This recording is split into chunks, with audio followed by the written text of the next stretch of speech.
దళితులు అంటే ఎవరు? కుల నిర్మూలనకి మీరనే సనాతన ధర్మంలో ఉన్న పరిష్కారాలు ఏంటి?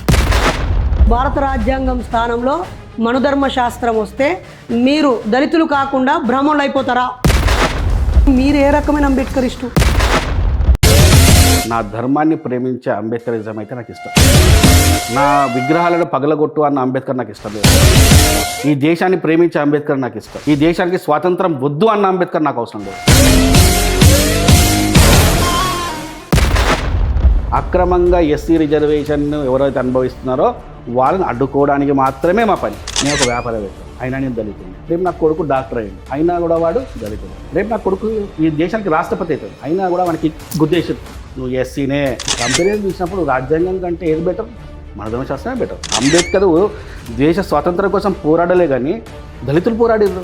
దేశానికి స్వాతంత్రం వస్తే ఇట్ ఈస్ నేను ఒక పెద్ద విపత్తుగా భావిస్తాను అంబేద్కర్. దాని కావాల్సిన రిఫరెన్స్ ఇవ్వమంటే ఇప్పుడు ఇస్తాను. భారతదేశానికి రాజ్యాంగం కూడా అవసరం లేదన్నాడు అంబేద్కర్. రీసెర్చ్ చేయడానికి ఏ దేశం పోయిండు, ఎక్కడ మీటింగ్లు పెట్టిండు?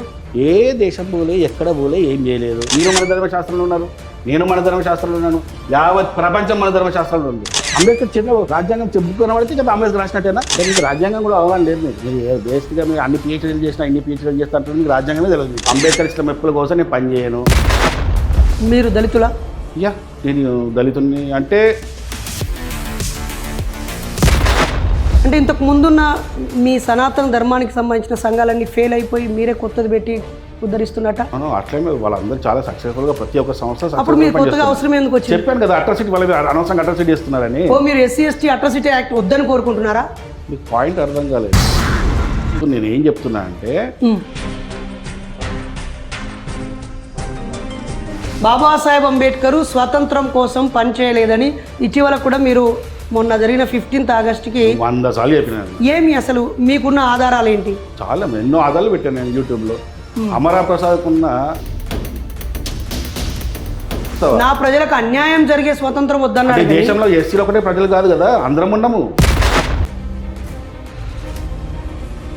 కేవలం ఒక కులం కోసమే అంబేద్కర్ పనిచేస్తే మరి కుల నాయకుడు అవుతాడు, దేశ నాయకుడు ఎట్లయితాడు? నేను సిద్ధంగా ఉన్నా నాకు అంబేద్కర్ మీద, ఎందుకంటే నా ఎజెండా అదే.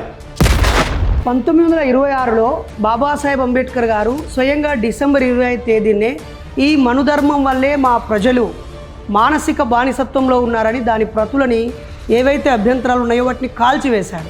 ఇంగ్లీష్లో ఉన్న ప్రతులను కాల్చింది. అంటే దాని తెలుగుకి వచ్చే వరకు మారుతుందా? చెప్తున్నాడు. ఫస్ట్ ఆఫ్ ఆల్ అంబేద్కర్కు సంస్కృతం రాదు.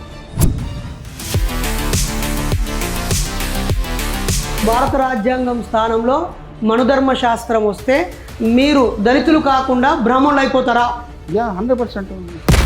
గోమాంసాన్ని తరలిస్తున్నారని అమాయక ప్రజల్ని చంపుతున్నప్పుడు అదే గోమాంసాన్ని కోట్లాది రూపాయలకు వ్యాపారం చేస్తున్న వాళ్ళపై మీ పోరాటం ఏం చేశారు? అంటే హైదరాబాద్ ఎవరు లేరా? లా యాజ్ పర్ లా ప్రకారం ఏ గోవును వ్యాపారం చేయాలా? సర్టిఫైడ్. ఎగ్జాక్ట్లీ 100%. వాడు లేనప్పుడు వాడు అమాయకుడు ఎట్లయింది నీకు? వాడు దొంగ, స్మగ్లర్. ఒక దొంగ, ఒక స్మగ్లర్ నీకు అమాయకులా కనబడుతున్నాడా? వెంకటేశ్వర స్వామి రథయాత్ర కూడా నీ స్టేట్మెంట్ ఏదైనా పెట్టుకో, నేనేం మాట్లాడినా అది మాత్రమే చెప్పు. మీరు ఒక ఎమ్మెల్యేగా పోటీ చేస్తున్నారు, అందులో అన్ని సామాజిక వర్గాల ప్రజలు ఉంటారు కదా. నాకు ఎలా గెలవాలంటే కేవలం హిందూ ఓట్లతోనే గెలవాలండి. మీరు హిందువుల ఓట్లు మాత్రమే అన్నారు, కదా. మరి అలాంటప్పుడు అంబేద్కరిస్టులు హిందువులు కాదని అన్నావు కదా. ఆవు మాంసం తిన్నవాళ్ళు, నా తల్లిని తిన్నవాళ్ళు హిందువులు కాదన్నావు కదా. ఒక్క నిమిషం, ఎస్సీలు హిందూ, ఇప్పుడు నేను ఎస్సీనా కాదా?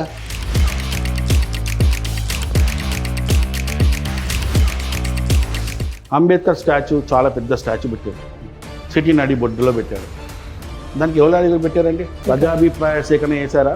ఇప్పుడు చెప్తున్నా, దమ్ముంటే ఏ ఛానల్ అయినా సరే. అంటే మీ లెక్క ప్రకారంగా రాముడు పాలన వదిలేసి అడవికి వెళ్తేనేమో తండ్రి పితృవాక్య పాలకుడు, అక్కడ ప్రజల కోసం బుద్ధుడు వెళ్తేనేమో ఏ ప్రజలు విలువలేండి? ఏ ప్రజలు పిలిచారు? ఒక్క రిఫరెన్స్ చూపించండి నాకు. అంటే ఇప్పుడు మీరు అన్నట్టుగా మోడీ గారిని ప్రజలు పిలిచారా?